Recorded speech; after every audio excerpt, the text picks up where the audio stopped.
Hello there, and welcome back to another episode of the Long Live Rock and Roll podcast with your hosts Laz and Felipe. We're both sweating here today, aren't we, bro? Man, it's so hot here in London. Oh, How, everywhere. how The is whole it in the country. country? Yeah, it's everywhere. About 28 degrees Celsius for our foreign listeners. It's sweltering, isn't it? You know, and for the sake of good sound quality, we haven't got any fans going. So if you're watching on YouTube and you see us wipe our heads, that's why. You know, but it's been lovely weather, isn't it? I mean, the sun's been shining. It must be beautiful in Soho, Oh right? yeah, man. Yeah, I walked to Hyde Park the other day. Spent most of the day in the park. So Oh, every time I need to do some work that doesn't require me being behind the drum kit, I'll do it from the park now. It's beautiful, like lovely weather. Yeah, excellent. and yeah. Right. So So we're going to crack on, and today we're doing things a little differently. We came prepared to do an album, but one of the songs on this album, do you know what? I build it up like they don't know, like I'm building the tension of what we're going to do, but they can see what we're going to do. So I'm going to tell them we're doing exactly. American Pie by Don McLean, and we prepared to do this album. And we were listening to the whole album, making our notes, doing our research. And then an hour before we came on, I said to Felipe, I said, bro, American Pie as a song is just too good. It's too long. The lyrics are too deep for us to just spend like 20 minutes of a 1 hour episode on. Should we Well, do one y- episode just about the song American Pie and then we'll do the rest of the album 2 weeks later? And we agreed that. We said that was what we were going to do because it's such a good song. So that's going to be the structure for today. We're going to talk about the song American Pie from the album American Pie, and then the rest of the album will be done on the next episode. So just some album information before we get stuck into the song. The name of the album is American Pie by artist Don McLean, released on October 24th, 1971, and recorded between May and June 1971 in the Record Plant Studios, New York City, clocking in at 36 and a half minutes. It is a folk rock slash folk album produced by Ed Freeman. yeah, I think it's the uh, um is it the first folk album we reviewing? Is that it? Because I don't I remember think it doing could be, anything yeah. as folk as this one. No, we haven't done any Bob No, Dylan. We haven't done. I mean, I think Yes had a bit of folk in one of their albums. Genesis did as well, didn't they? But they're not yeah, folk.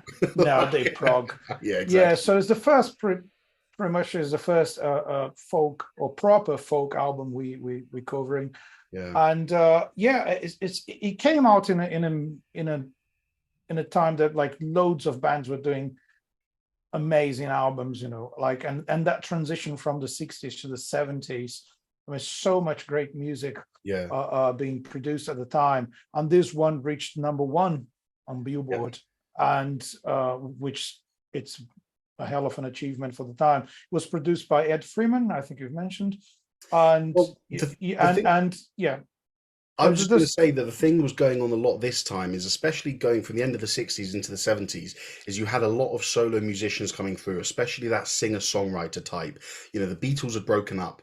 John Lennon was doing well, all of them were doing their own thing. And you had solo singer-songwriters like James Taylor, Carole King, Neil Young in America, and you had Cat Stevens and Elton John doing their thing in the UK. So the rise of this kind of folky, acoustic singer-songwriter thing was happening, and at the same time, Don McLean was doing his thing. Yeah, and I think there's an element that separate this song from the rest of the album.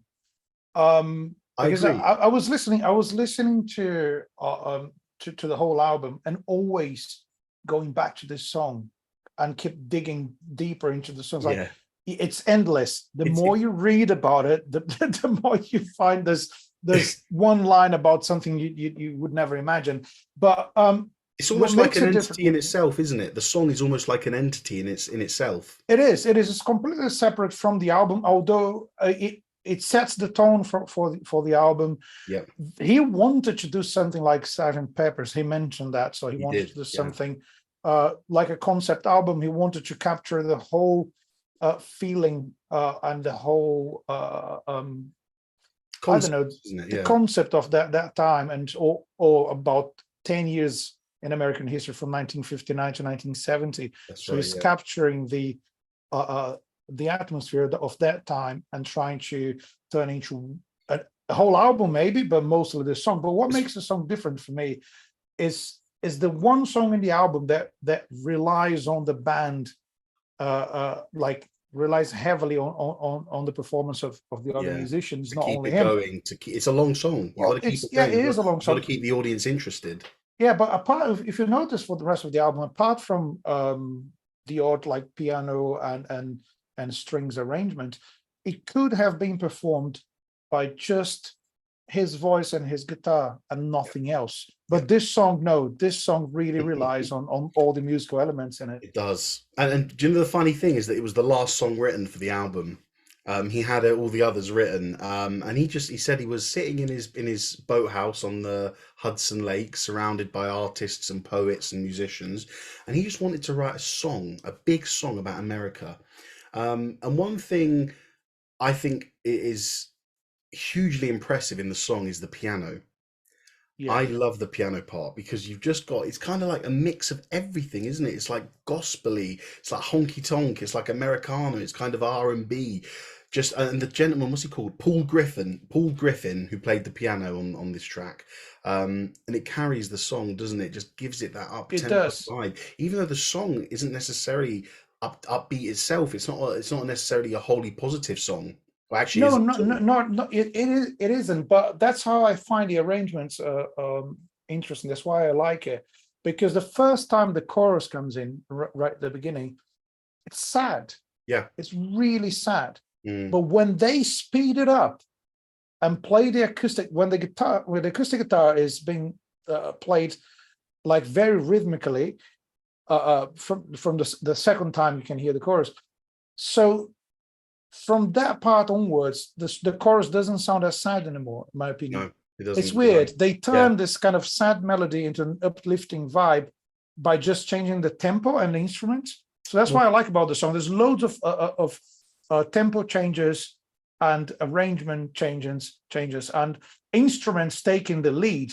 So the hmm first time the piano is the boss, right? It's yeah, piano and vocals, and then when the acoustic guitar enters the song, it's like the piano gets out of the way. It's yeah. still there, but it's like, okay, let the guitar shine now. It's tasteful And playing, later isn't on, it? yeah, and later on the song, the bass line gets busier. Yes, So I it's so love that the good. fact like it feels like every instrument had their specific time in the song to take Yeah, the lead and to enhance a certain element of the arrangement. yeah. That's a great point.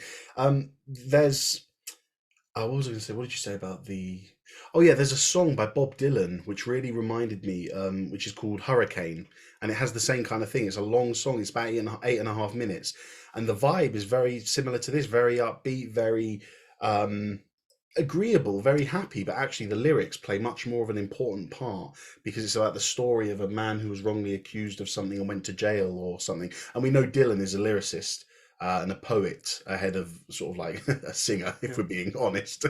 yeah. um, and I just thought that was really interesting. It's a long song; it's 8.5 minutes long. And if you look at other singles that came out that are really long in the '60s, although this was 1971, you got "Like a Rolling Stone" by Bob Dylan. You got "Hey Jude" by the Beatles. So very unusual to have a song of this length be the lead single. But I was watching a classic albums episode where they did this album, and they said that without a doubt, all of them said this is the single. Interesting. Yeah, they didn't choose anything else. And I have the feeling they worked hard on this song. Do you know a Mhm. fun fact about it is they rehearsed the song for 2 weeks. Really?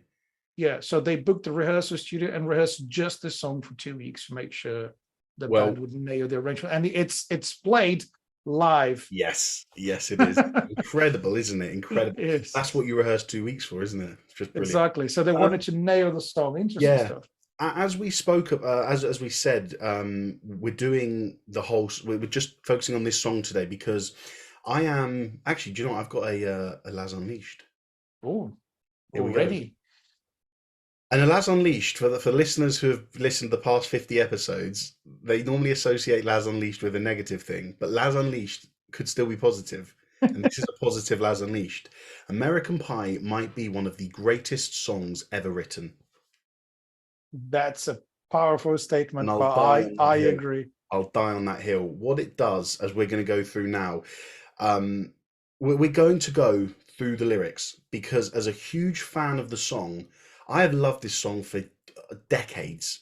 I remember hearing it and my friends singing the chorus in the car. We weren't American. We didn't love Don McLean. It's just such a catchy chorus. They heard it somewhere and they were singing it in the car. And I was like, that's it. I want to know what that song is. And so I went and listened. And ever since I was like 6 or 7 years old, that song's been in my head. And it's one of those songs that I will listen to anytime, anywhere. I am a heavy metal fan, but some days I don't want to sit and listen to a Metallica instrumental as much as I love it on other days. I also love classical music, but there's some days I don't want to sit and listen to my favorite piece. This is a song, and there's a very few of them. There's maybe 5 to 10 songs in my life where in my in my list where I will listen to it anytime, anywhere, any place for the whole song, and this is one of them. And something that I've always been fascinated by is the lyrics and what they meant, because there's so many metaphors, there's so many references, there's so many analogies. And when I finally put this album on the list, and I finally got to the researching and found out what it meant, I just thought, man, this is too good. And this is why I said to Felipe, I was like, bro, we got to do a whole episode. We can't just spend 10 minutes on this and sort of move on to the next song. So we're going to go verse by verse and talk about different interpretations of what these have meant, because it is important, isn't it? It is a journey through America. The whole idea of the song is the day the music died, Buddy Holly's death, February 3rd, I think. I've got it here. February 3rd, 1959. Buddy Holly, Richie Valens, and J.P. Richardson, also known as Big Bopper, died in a plane crash whilst they were on tour. And that is the day that Don McLean is referring to as the music dying. But this song is not just about the death of Buddy Holly. It is looking back over the 10 years that followed and seeing the decline of American ideals, of love and peace and war coming in various forms throughout government, throughout American citizens. And that's why it's such a fantastic song, isn't it? It is. And interesting that he starts specifically in 1959, and he named that day as the day the music died. Yes. So imagine when you love someone, you love a songwriter so much that you believe that person's part of your life, and they are actually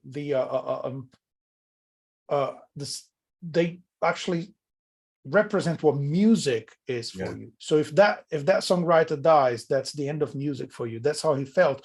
I think he was 13 years old and he was a paper boy. So he was delivering newspapers around town. And when he got, the newspapers for the day, and he saw the headlines, and he was like, crushed by the terrible news of Buddy Holly's death. And I think we all have a musician in our lives that we can look up to like that, can't we? I know. Exactly. What I noticed in some of Don McLean in interviews is like he's talking a lot about the fact that the relationship people have with music and musicians and songwriters changed to the point that, according to him, in the past, people were just like, I like listening to this music, but I don't even care who is the writer. And if the writer dies, no one would notice, to the point that, according to him, it became a religion. So music, and rock music in special, became like a religion for American people specifically. And those rock stars will be like not only celebrities, but like gods. I don't know, like gods for people. So people would follow everything they do. And maybe that has lost a bit of that impact nowadays. I think with so much music, I would say even it's not that cool to put those people in an impossible position to be I don't know, to be the most important thing of your life or something like that. But it's interesting, like he picks that one moment. My favorite songwriter died. So that's the beginning of that story. What happened in the 10 years after that? It's interesting to notice that 1950, the whole decade in 1950s were a moment of like economic prosperity for America, after the war. So America was doing a lot better than Europe and most places in the world. And everyone had money to spare. Everyone was buying cars and having a good time. So the rock and roll music at the time was about that, and Buddy Holly symbolized that, amongst other icons like Elvis and even Bob Dylan, I would say. But so when he died, that was huge for loads of people, but specifically for Don McLean because he Well, was a fan. Buddy Holly gets the I say the fame, the attention in this thing, but Richie Valens was a Oh, rock he and roll was surf great. guitarist, Yeah. wasn't he? And Big Yes. Bopper as well. I mean, I don't actually know any of his music. I'll find some to put in the playlist. Just to note for the playlist, guys, what we'll do is we'll do one big playlist for both of these episodes because we're only doing American Pie today. There'll be some songs in the lyrical breakdown that will also be in the playlist. So we'll put American Pie, the song in, any songs that we mention in this episode, then the rest of the album for next week's episode, and then any other subsequent songs afterwards. But yeah, a trio of musicians, very famous at the time, very, very accomplished in their field, dying instantaneously in a plane crash. Yeah, Disastrous. it's shocking, isn't it? It's one of those things, and that kind of tragedy happens all the time in music. Yeah, And one thing he says about the album or about the song specifically is, I'm going to quote exactly what he said: "American Pie is about loss in a whole lot of different ways." yeah, Because the problem with his music is people would interpret in a million different ways.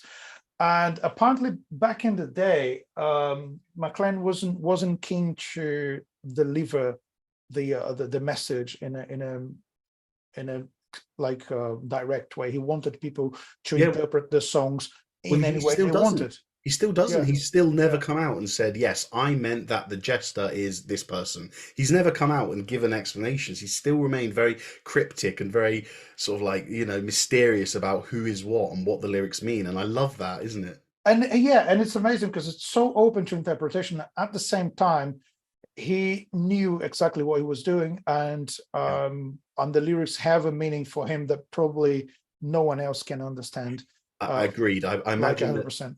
I imagine that there is one lyric that he's written that he goes, "Well, this guy wrote that about it. This guy wrote that about it. This guy wrote that about it. None of them are right." I bet there's one lyric. Do you know what I mean? But anyway, do you want to talk about anything else before we crack on with the lyric thing? Yeah, I just want to mention this, the element of loss and pain that he mentions in the Yeah, song. I think just going more into a philosophical interpretation of this is the beauty of writing songs with a story that no one is going to understand is that the feeling generated by that story can resonate with anyone. yeah, That is the beauty of it. If you're telling a story about someone that you lost, but obviously the person listening to the song doesn't know who you're talking about, but they can relate to the feeling of loss. And if you're mm, talking about love, you might be talking about one specific woman, but the person listening to it might be thinking about their wives or husbands or girlfriends or boyfriends, yeah, or someone they just fell in love with. So it's a different kind of love, but it's still it can still be named in the same way. It's yeah. still love. So That's love, pain, anger. Some people can write very generic songs about it, and some people can write deeply about those mm. themes. And I think he was great at that. Well, that's going to come up next week actually when we do one of the songs because one of the songs on the rest of the album had a deep, profound impact on a singer-songwriter who, and then that song went on to become famous through another group. But we'll get there. We'll get there next week. Bro, anything else? Yeah. Okay. So one more quote from him. Of course. Pain is a very important part of art. So that's it. Wow. Pain is actually the first motivation behind the song, isn't it? And he started writing the song with a tape recorder, as he usually did at the Yeah. time. And he said, like, I think a couple of verses came straight away. He said, just like the genie came out of the bottle, like that. Brilliant. So, okay, go on now. Fantastic. Well, no, That's good. I mean, listen, I'm going to be the one talking most because I'm reading the lyrics and I've got written down what a consensus of the lyrics mean. But bro, by all means, jump in, tell me your thoughts if you thought it meant something different. So I just want to credit the people who I've read it this for because it's a lot of work that they've done. I mean, what we'll do is we'll also put the links in the show notes of the articles we've read because it is incredible. These interpretations are a mix of by Bob Dearborn, Jim Fan, and Liam Flynn. So thank you to those three for providing this. So we start the verse off in the 1970s with him looking back at the end of the 1950s. He said, "A long, long time ago, I can still remember how that music used to make me smile. And I knew if I had my chance that I could make the people dance, and maybe they'd be happy for a while. So this is the nostalgia, isn't it? This is the nostalgia of him looking back at simpler times when he was a teenager, when the music was simple. And America, as you said, was prospering. You had simple music like Buddy Holly, just making everyone happy, talking about romance, dancing, buying a new car, all that stuff. Um, yeah, just a time of happiness. But February made me shiver with every paper I'd deliver. Bad news on the doorstep, I couldn't take one more step. I can't remember if I cried when I read about his widowed bride, but something touched me deep inside the day the music died. Now, we know, as you said, February made me shiver. That was the February 3rd is the day that Buddy Holly died, and we know that he left behind a wife. So this is kind of almost sort of saying, yes, this is Buddy Holly. Now we get into the chorus, which is obviously the most repeated one, and it's the most American chorus of them all, isn't it? So bye bye, Miss American Pie. American Pie, you might think it was a metaphor or maybe a movie or something like that, but it's talking about American pies because pies are synonymous with America, aren't they? Yeah, exactly. Like you just I think there's an expression as American as an apple pie. exactly, that's So exactly it. And so, although the words American Pie will take on a different form throughout in the verses, I think it is almost literally American Pie. Drove my Chevy to the levee, but the levee was dry. Now, this comes from an advert from Chevrolet, an American car company, and they had their own song that went with the advert, and it said, I'm making this up, but it's something along the lines of, going to drive off in my Chevy, then another line, taking it on down to the levee, something like that. So that was taken from an advert. And then you've got the end of the chorus, which is them good old boys drinking whiskey and rye, singing "This will be the day that I die." An interesting thing here is that there is a Buddy Holly song called "That'll Be the Day," where Buddy Holly thinks of dying after his girlfriend leaves him, and he says, "Because that'll be the day that I die." oh And wow. in this chorus, you have the narrator's love, not a romantic love, but a love for this gentleman's music dying. So this will be the day that Don McLean dies because his Buddy Holly died. I mean, we're just in the chorus. It's just so emotional, isn't it? It's So like right at Jesus. the beginning, and the first time, as I said before, the first time the chorus comes up, it's just really slow Yeah, and probably intentionally depressing. So it's really sad when it comes for the first time. It's not, yeah, it's not quite a pleasant experience to listen to that chorus for the first time. It just really makes you sad. And I think the first verse and the chorus, they are probably the most they're the easiest parts to interpret in the song because the message is more yeah. clear. But I the don't most think there's important, any, yeah, I don't think there's anything that hasn't been cryptic. said about, Yeah, yeah, or anything exactly. cryptic about those two parts, of course, because he mentioned he dedicated the album to Buddy Holly, so that's a fact. He was a paper boy, so he's talking specifically about that time when he was delivering the newspapers and saw the news. So Exactly. that's not yeah, there's not much interpretation to those verses yet, and I think it Perfect. gets deeper after that. So, verse 2, did you write the book of love? Do you have faith in God above, if the Bible tells you so?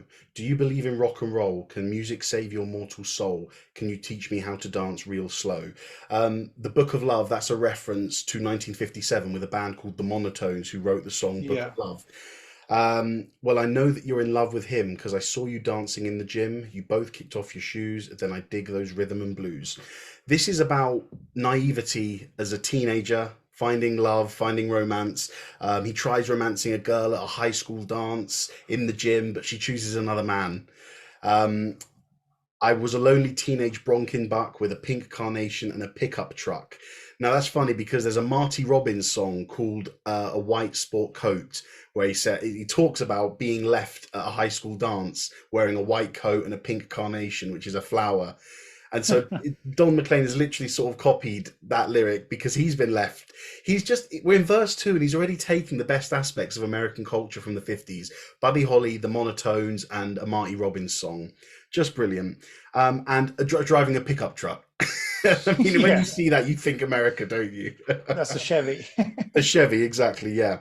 Um, but I knew I was out of luck the day the music died. And this is literally, I started singing Bye Bye Miss American Pie. Well, this is a proverbial Miss American Pie. this Yeah. is his Miss American Pie. And although, you know, he is saying he's saying goodbye to the innocence and the naivety and the lost faith of passing values in America as a metaphor for this lady. In verses 3, we've got, now for 10 years we've been on our own, and moss grows fat on a rolling stone, but that's not how it used to be. When the jester sang for the king and queen in a coat he borrowed from James Dean and a voice that came from you and me. Now, this is interesting. The jester is Bob Dylan, or is All widely right. considered to be Bob Dylan, because there is a photo of Bob Dylan wearing James Dean's famous coat. So that's kind of That's a it bit then. inarguable. Um, And the 10 years we've been on our own is from 59 to 70, yeah, that's roughly, it. Yeah. so that's exactly the time frame we're talking about. And the other evidence that it's Bob Dylan is that a voice that came from you and me. Well, that could mean two things. It could mean one, that Bob Dylan was a voice of the people, Yeah. instigating political change, and also it could be that Bob Dylan doesn't have a great voice. You know, Yeah. you couldn't call Freddie Mercury a voice that came from you and me, could you? Yeah, Because he's special. exactly. Yeah. but with Well, Bob yeah. Dylan, but with Bob Dylan, I could sing Bob Dylan songs maybe as good as him. You know, no slight on Dylan, but we know he's not the best. Then the next part. Oh, and while the king was looking down, the jester stole his thorny crown. Oh, sorry, I didn't mention the king and queen. The king is Elvis Presley, I thought and the so. queen, I wasn't sure. supposedly, there's a bit of debate. Some people think it's Aretha Franklin. Someone thinks it's a lady. Oh, damn, I forgot her name. I think she's called Connie Frank, who were like the R&B singers of that time. And the interesting part about this is from the next lyric. While the king was looking down, the jester stole his thorny crown. The courtroom was adjourned. No verdict was returned. There's a kind of metaphor here because the jester, Bob Dylan, is challenging the king, Elvis, to take over music. Now, not a literal challenge, but the rise of Bob Dylan's political music started declining Elvis Presley's music about love and dancing and Yeah, Elvis' they, music was more naive and more like exactly, uplifting and a bit silly in a good way, whilst absolutely, Dylan was trying to make people think and question politics yeah. and social issues and stuff like that. So So that's the literal musical metaphor. That's the literal musical thing you can take from these lyrics. But as a metaphor, as well as the music changing, you've got America changing, the culture and revolution changing as well. You've got you've got young people starting to rise up the same way Dylan was, and the old traditions of America starting to bow down under the pressures of revolution and social reform. Um, no verdict was returned. We know that not everyone was on board with the political changes in America. yeah, So the exactly. jury was adjourned, no verdict was returned. Because, you know, I've been watching a documentary on the Vietnam War, which has been fascinating, and you see how there was such a divide. Some people who were like, and they happen to be mostly young people who were sat there saying no to the Vietnam War. And you've got a lot of old traditional Americans who said, well, we got to do what's right for the world. We got to help the world. And so you've got this battle. And I'm liking this battle and this metaphor in these lyrics. Yeah, Dylan, I've seen an Elvis interview old. with McLean that he actually talks a lot about his love for America and the fact that America is not perfect, and there's a lot of debate. And he literally says there's a lot of insanity, and it's messy and it's not organized, and Yeah, it's not perfect, but they've done great things, they've done awful things. yeah, So I think he is one of those guys who doesn't have a limited a narrowed kind of view on what America is. He's like, this is my absolutely. country, I love my country, but there's elements of it that I dislike, and I'm going to Yeah. talk about the good and the bad things in one song. Why not? Exactly. Yeah. So moving on to well, I call it verse 4, but it's kind of like the end of it. While Lenin read a book of Marx, the quartet practiced in the park. Now, this is funny because obviously you've got Lenin and Marx. Do you want to just talk about them quickly as political figures? Who were they? Well, no, yeah, it's actually talking about Lennon, Well, that's yeah, no, John that's what I was Lennon. saying about Yeah, is not because Lenning. you Yeah. have got the play on words. It could be interpreted Yeah, as it could. Lenin because I've seen Yeah. some lyrics that say Lenin and some lyrics that say Lenin. I've seen it as well. I noticed that's one thing I want to talk about, because there's yeah, it's hard to get that from Yeah. from the song, isn't it? It Well, could be both. go and talk about it. Uh, Let me just finish what I was going to say, yeah, which yeah, is if it's John Lennon, um, while Lennon read a book of Marx, the quartet practiced in the park. That is a reference to that's the the Beatles. Beatles. rising up. So you've got Elvis and Aretha, if it's Aretha, had their time in the 50s, now kind of bowing down to the new acts like Dylan and the Beatles. Go ahead, bro. You said you wanted to talk about No, Lennon. yeah, yeah. Obviously, like the interesting thing about Lennon being the brain of the Beatles, he was the guy interested in bringing culture and philosophy, politics into the lyrics and to the other stuff. So he was not the only guy responsible for it, but he was responsible for changing the direction in the Beatles in that sense. And Yeah. his solo career is very political as well. And there's always questioning politics and religion, which is interesting, and beliefs in general. And obviously, he was always reading and try to learn from books and gurus and everything. So yeah, so he's reading the book on Marx, and the band is practicing the park. For me, so that's my interpretation, right? It's like John Lennon himself, if it's him in the lyrics. Yeah. He is isolated from his bandmates. Although to be a quartet, they need him, but Yeah. it's like they are in the park and he's reading. He's the brain. They are the band behind that. So in two lyrics, he's made a philosophical, deep statement about the Beatles. Well, yeah, but isn't it? And when you're talking about the changes in American culture, well, the Beatles, they went from being a band to being four independent artists, like four solo acts that came out of one band. So that was one big change in the 70s, wasn't it? Yeah. I mean, Worldwide, yeah. yeah. Then the final two lines of that were, "And we sang dirges in the dark the day the music died." Now, dirges are, I believe, songs that are of a minor and sad element, and so some people think this reflects JFK's assassination in 1964. So people singing dirges to mourn, John F. Kennedy. I should have mentioned as well that whole verse is supposedly spanning 1963 to 1966, just for note. Now, verse 5 spans 1966 to 1969. Helter skelter in the summer swelter, the birds flew off with a fallout shelter, 8 miles high and falling fast. Few things to pick out here. Helter skelter, a Beatles song, taking over as the Birds. Again, I've seen some lyric with birds as in flying birds, and other lyrics as the Birds, the band. The Birds. So again, the Birds, the band, declining. The Beatles with Helter Skelter ascending. The Birds have a song called 8 Miles High, but the lyric says 8 miles high and falling fast. For those watching on YouTube, I'm saying I'm putting my hand up 8 miles high and falling to the ground. Well, what else was falling in the mid-60s? Napalm bombs on Vietnam.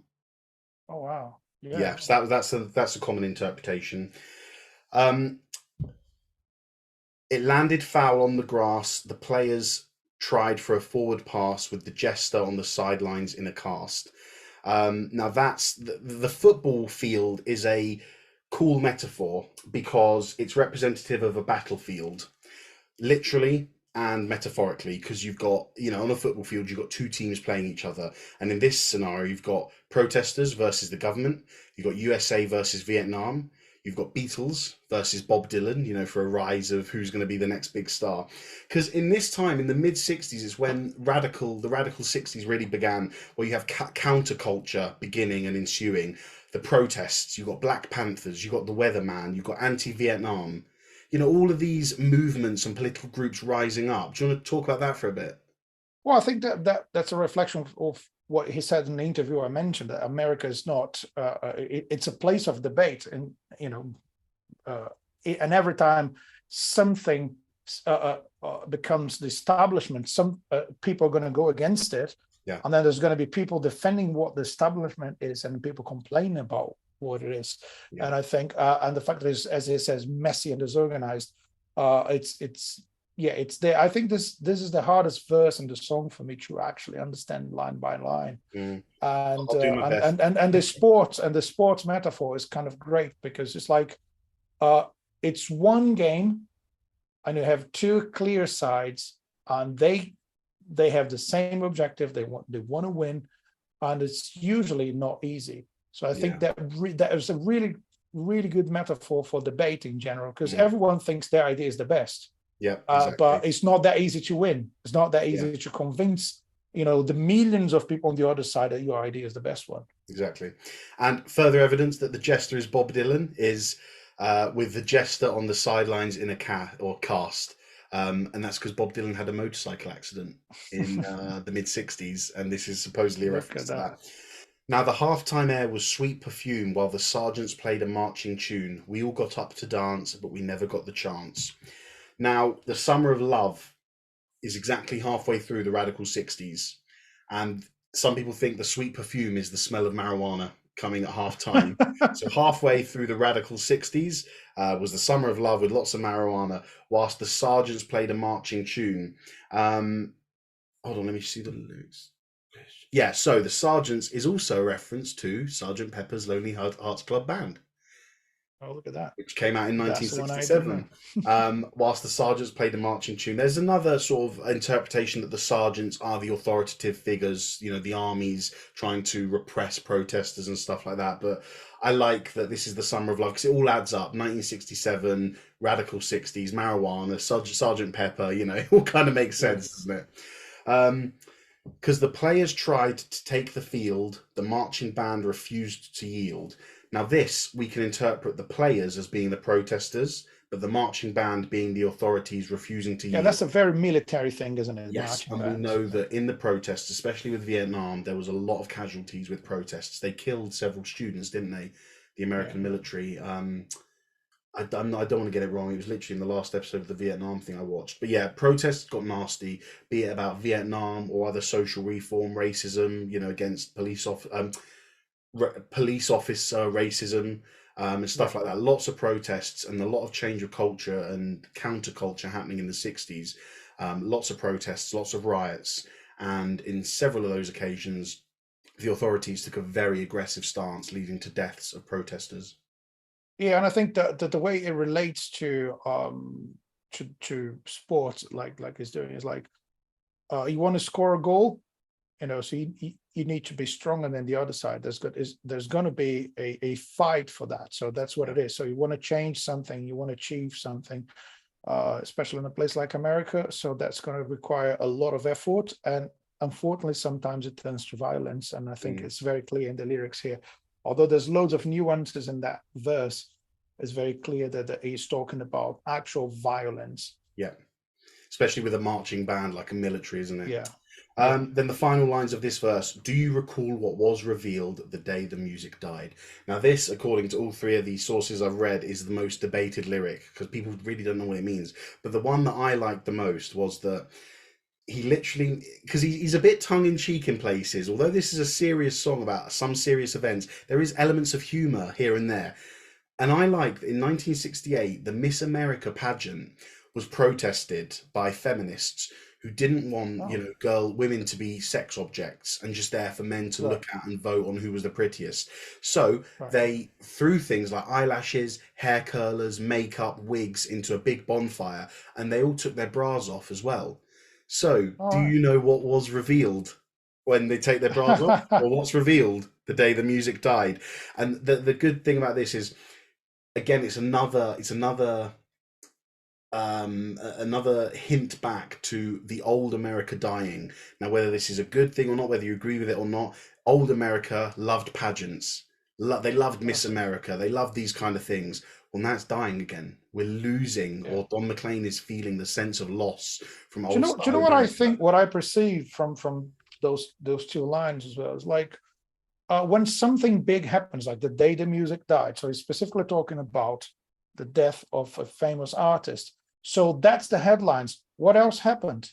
Yeah. What else didn't you notice on that day? What important events were going on whilst you're looking at the headlines?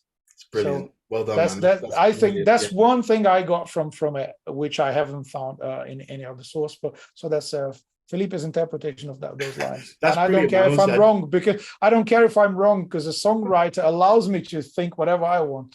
Isn't this exactly it, man? Like, literally, we're sat here and all I'm doing, honestly, I told you I've read 3 different articles on this, and I've taken the ones that I believe that I like the most. And in some places, some of the things you've heard are what I think. So in essence, you're getting a brand new article because I am taking some opinions from the others, but I'm also fashioning, factoring in our own as well, which is just really cool because Yeah, that's what music is, man. It's subjective, isn't it? It's like kind of do what it you want with is. it. You take the lyrics how you want, which is exactly what you said at the start, because he's never offered an explanation. He's never No. said Dylan is the jester, Elvis is the king. He hints at it, but he never says it. It's just so good, man, this song. And on to the penultimate verse. And I do know what this verse is about because I had no Mhm. idea. Oh, I had no.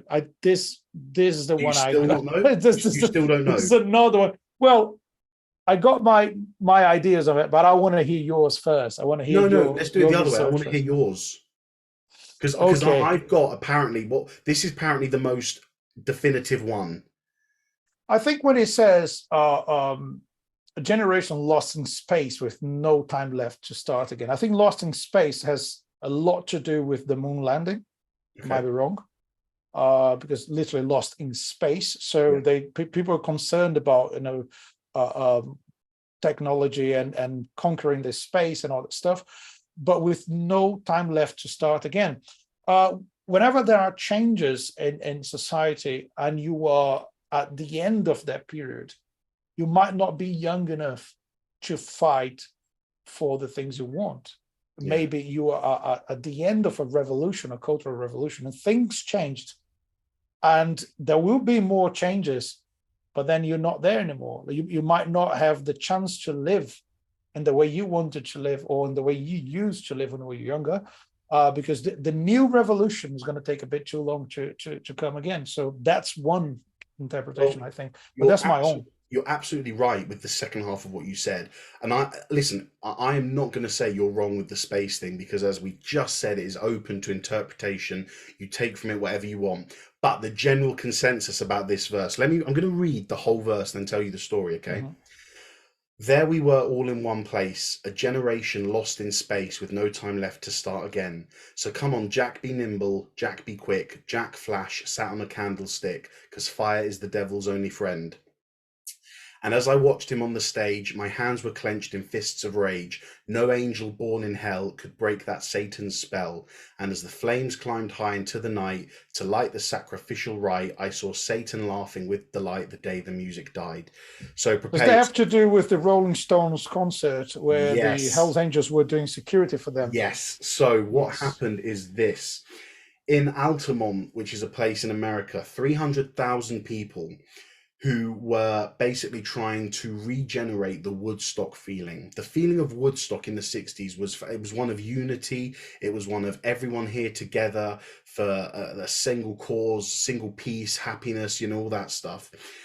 But by the time this concert came around, there were so many different movements, so many different political groups, so many different opinions that a whole generation had become lost in space because they agreed with Makes this sense. movement, but this movement was against this movement. But they also liked the ideas of that movement that everyone just gets lost because there's so much going on.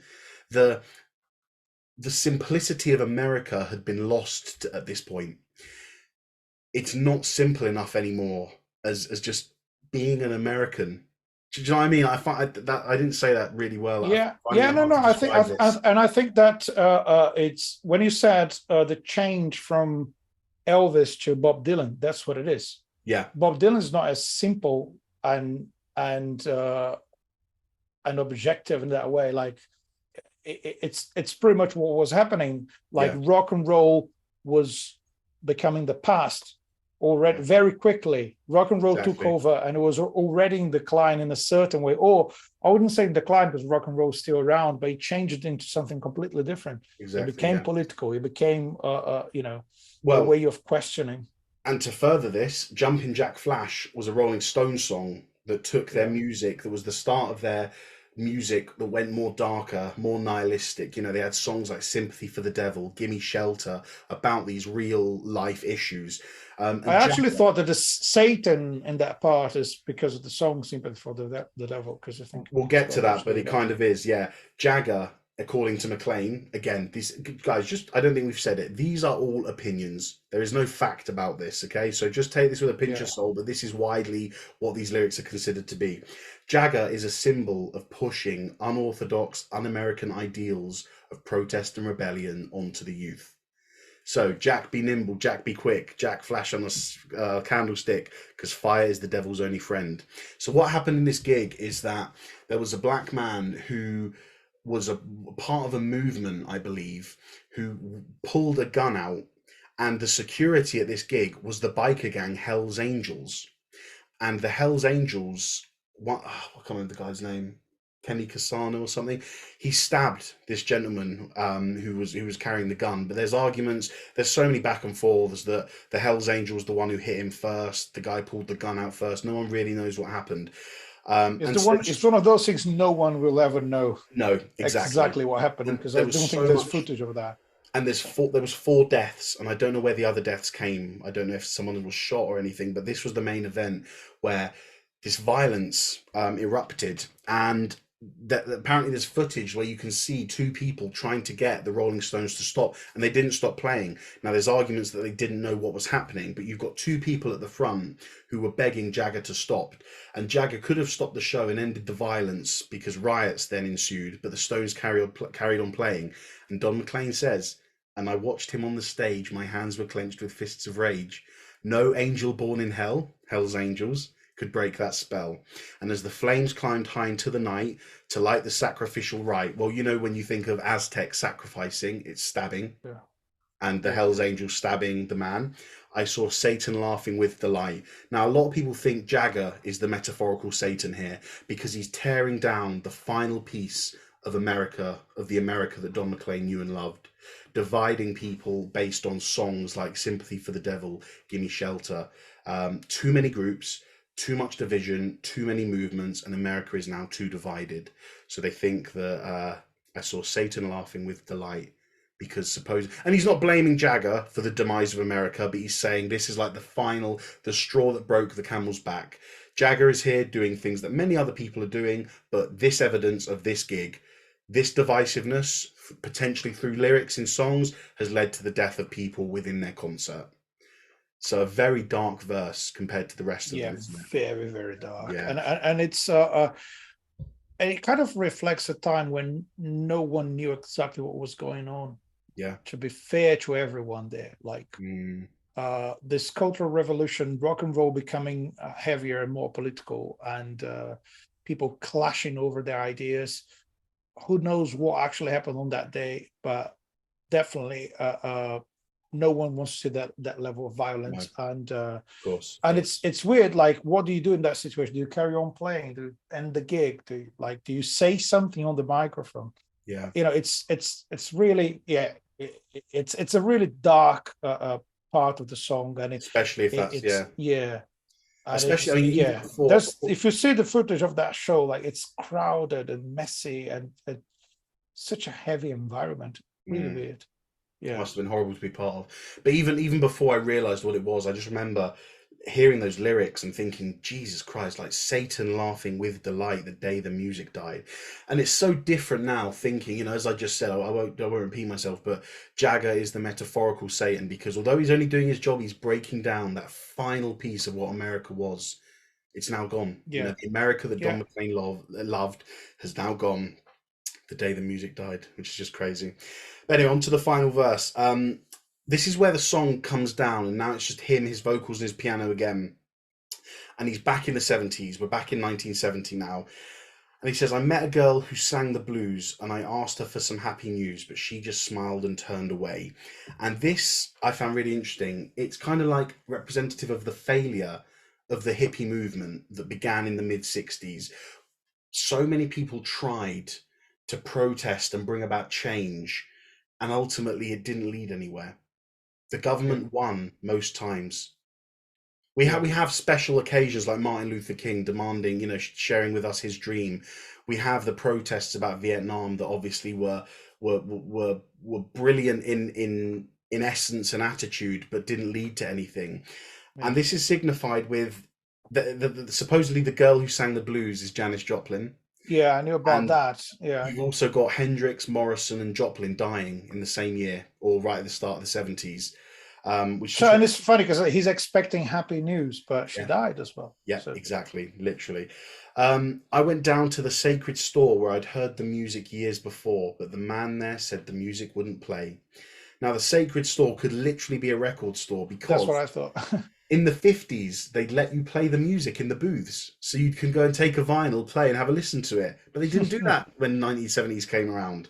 It could, more cynically, it could be that music has not been about love and happiness and simplicity of life for some time. Throughout the whole of the 60s, it became more politicized, more angry, more violent, more political. So it's not sacred anymore. It's not like you buy an album, you're just gonna have fun listening to it. No, It's it's now gonna be think it's gonna about what you're be listening yeah, to. deeper than that. Yeah, so but the music wouldn't play because there's no more happy music anymore. It's just about the Yeah, politics. Crazy, man. Such good lyrics. interesting. Um, Now, and in the streets the children screamed, the lovers cried, and the poets dreamed, but not a word was spoken. The church bells all were broken. The old religion, culture of America was dead, and the church bells were broken. No one spoke anymore. No, not to each other, but you know what I mean. Like the old barriers of what America once was at the end of the 50s has now descended into something completely different. That's something I find interesting about this point here is which is the children screamed, the lovers cried, and the poets dreamed. Mm, Well, isn't that what they usually do? So in that sense, yeah, regardless of all the radical changes that you see, in front of you, there's still a hint of old the America. yeah, but what the essence of what humans are Yeah, doesn't still there. necessarily change. You know, Brilliant, man. That's great. Yeah. poets are going to dream, children are going to scream, and the lovers are going to cry. Yeah, that's brilliant, And man. it's Great. Awesome. regardless. It's like your life as a human, and your personal emotions are not necessarily connected to the world outside. That's Yeah, how I see that verse. brilliant. And to finish off the final lines of the verse, the three men I admire the most, the Father, Son, and the Holy Ghost, they caught the last train for the coast the day the music died. Now, there's some debate as to who the got option one, which is Richie Valens, Buddy Holly, and Big Bopper. That would seem Yeah. more obvious because obviously this what the those three men are what the crux of the song is about. More politically, more cynically, could be JFK, Martin Luther King, and Robert Kennedy. Three men who represented the strength and courage of America, who were all shot, who were all assassinated and killed. Interesting. So the loss and decline of America values brought down with their deaths, gone to the coast. And then the third one is the three remaining band members from Buddy Holly's original band called the Crickets, Oh, who interesting. I don't know if they did retire, but you know what made them good. And then this isn't an offense to them, but what made them good was Buddy Holly because they were the Crickets, and now they caught the last train to the coast because that's the day the music died was supposedly the day the Crickets died. I'll So give you a yeah, more literal interpretation of that, maybe. I tell you what, can I read a quote? Because I think Yeah, what you're going to say might be. So this is the quote, and this is go on. taken straight from the article I read, and I thought this was just a fantastic way. And this is the last paragraph of the whole of this guy's 20-page summary of American Pie. So, talking about the three men, these religious figures hold an even greater symbolic importance. In the wake of this decade's disillusioning cynicism and fragmentation, the Father, Son, and the Holy Ghost represent a faith in America that had once permeated American life, and that, hope against hope, might still redeem the disorder that had befallen America. But the Holy Trinity, finding no sympathetic hearing and resigning themselves to the inevitable, pack up their bags and retire to the coast. The believers had lost faith in their gods, and the gods can only retreat. Interesting. Yeah, How I like fantastic. What a that. paragraph. So he's literally Yeah. saying, America has suffered so much and so many people's faith has been questioned. Imagine what goes on through your mind when you see your president assassinated. Imagine when you see riots in the streets. Imagine when you see students shot by the military. Imagine when you see your people going over to Vietnam being killed for a war that didn't need to happen. You How must much has question actually your faith. changed? Well, how much exactly. has actually But changed, you know. was So that, was in, the '60s not the first time we saw yeah, yeah, changes in America? or And to or, just or think and question that people are questioning their faith, and the gods are saying, "Well, we're so sorry, but there's nothing we can do. If you've lost faith enough, sorry, if you've lost faith in us, we're gonna pack our bags and go to the coast on the last trip." yeah, yeah, I think that's that feeling of you know, you're praying and you're expecting a miracle, and you're expecting God to deliver the changes you need, and it might not happen. So I, to me, that means that he felt betrayed Yeah, by his own faith, you know. So I wanted things to go to get better, and I expected some divine intervention, but never happened. mm. So it is almost like God packed up and like, I'm just like, okay, I'm you know, I'm Does does leaving. does that align with what you were going to say? Because you Yeah, said, exactly. That's yeah, that's exactly what I said. Because there's a he does use a lot of religious elements in the song and in the album, which we're going to talk about next week. But um, in one of his interviews, he's talking about the fact that God gives and takes away. So he mm, says that he's literally using the religious meaning of those words, yeah, and he says a phrase that's really really nice that always says in an interview. No matter how much you have, you're going to lose it.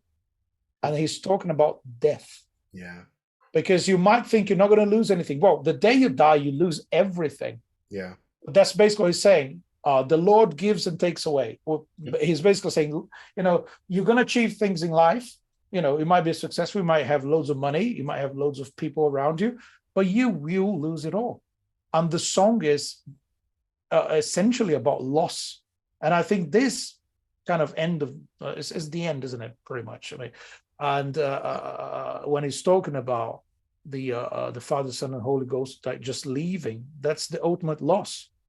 You don't have anything, you don't have anyone, you don't have your faith anymore. That's it. That's yeah, the end. And I think, but I believe that the part I just mentioned about poets still dreaming, you know, which means like, yeah, some things don't change. So this song for me, it's kind of, it's so emotional and deep because it takes you on a journey that makes you feel happy and sad and alternate those feelings throughout the whole song. And the instruments and yeah. the tempo changes and the starts and stops, they really enhance that feeling throughout the song. And I every time I listen to it, I'm like, I feel like I'm in a emotional roller coaster. Like it just doesn't It is, stop. isn't it? It's ups and downs, ups and downs, ups and downs, and it's absolutely amazing. The song really is.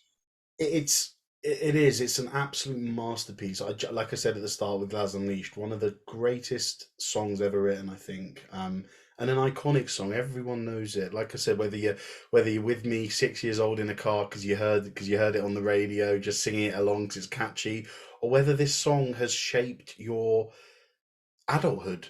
Because imagine there must be someone who was 18 years old when this song came out and thought, look at Yeah, how the world of America has changed in when I went from being 8 years old to 18. And yeah, it and must just how mean so much for so many different people. and probably this song can make anyone think about a kind of important moment in their lives, one important loss. And Yeah. it's interesting that he could be talking about anything else, but the fact that he chooses one of his idols Isn't it so to, authentic?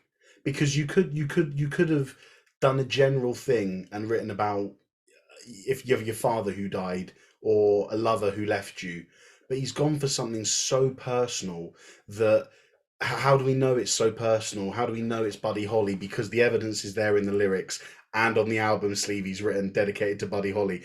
But I mean, I just to repeat myself, think how many artists you have who emotionally and correctly and still do it justice write about a dead relative, a dead parent, a wife or a partner they've broken up with, the loss of a child, something that's obvious. But how many times obviously does someone write about their musical hero who died and wrote a song so intensely about that, obviously factoring in things like, you know, the decline of American ideals and American culture over that 10-year period. But it's just such an authentic song. You can tell he's singing it 100% from the heart And it when he wrote seems these to me lyrics. like, yeah, it seems to me like he didn't want to leave anything out of the song. Yeah. It That's seems why to me it's like, 8.5 minutes long. yeah, I think he made a point. I'm not quite sure he's said those words exactly, but I think he said something about he had loads of ideas for the song and he didn't want to like limit the song to a certain length. So it's like, oh yeah, you can't, you know, if you want this to be a single, it can't be more than 5 minutes, whatever. Yeah. It was just like writing, having idea after idea, and he kept adding them onto the song. And isn't that what rock and roll is all about? You do whatever you want to do. If you want to have like another verse, another, you know, instrumental section, another tempo change, why not? Add it on, exactly. Yeah, Oh beautiful. man, what a song. I mean, I told What you a at the song. start how much I love this song. Do you love it? Do you like it a lot? Do you I think it's just okay, or what I you? no no I agree with you. It's one of the most important songs ever written, Yeah, even though some people might not think it's one of the best songs ever written. I think it is one of the best. Is also it has all the elements of American folk music yeah, and as rock and well. roll, Yeah, and there's history, culture, love, loss, pain, happiness. yeah, You know, everything. it's all those feelings one after another, non-stop until the end Yeah, of the song. I think it's absolutely beautiful. brilliant. I can't I get don't this. think, I can't yeah. get this smile off my No, face. It's just such a good no, song. okay, just Anyway, let's. before we finish, I just want to say to everyone who is listening, I imagine most people listening to this are familiar with Madonna's version of this song, and Laz never heard it. You've never listened to that version, have you? I'll go and listen to it now, but no, I never have because why would I? Why would I do that when the original's there for me? Seriously though, is it a good cover? Is it okay? Now you tell me when we Okay, do the second part of the I'll show, tell we're going you. to Yeah, start from this. okay, yeah, that's fine. Well, so when we come back and do the next one, we'll start with Madonna's one. But anyway, right, let's wrap it up here. I never thought we'd do a whole episode about one song, but it's perfect that this is the song, isn't it? Because it is worth doing an hour on. But anyway, guys, thank you for joining us for this special one-off Long Live Rock and Roll podcast episode, because we had just focused on the legendary American Pie by Don McLean. The rest of the album review, including maybe a few more little bits on American Pie, you know, in terms of when he was writing it, which part of the album, the process of recording it, etc., and of course Madonna's one. The rest of that will be available for the second part of this sort of two-part American Pie episode in 2 weeks' time. So look forward to seeing you and joining us then. So keep on rocking, everyone. And as usual, take care and long live rock.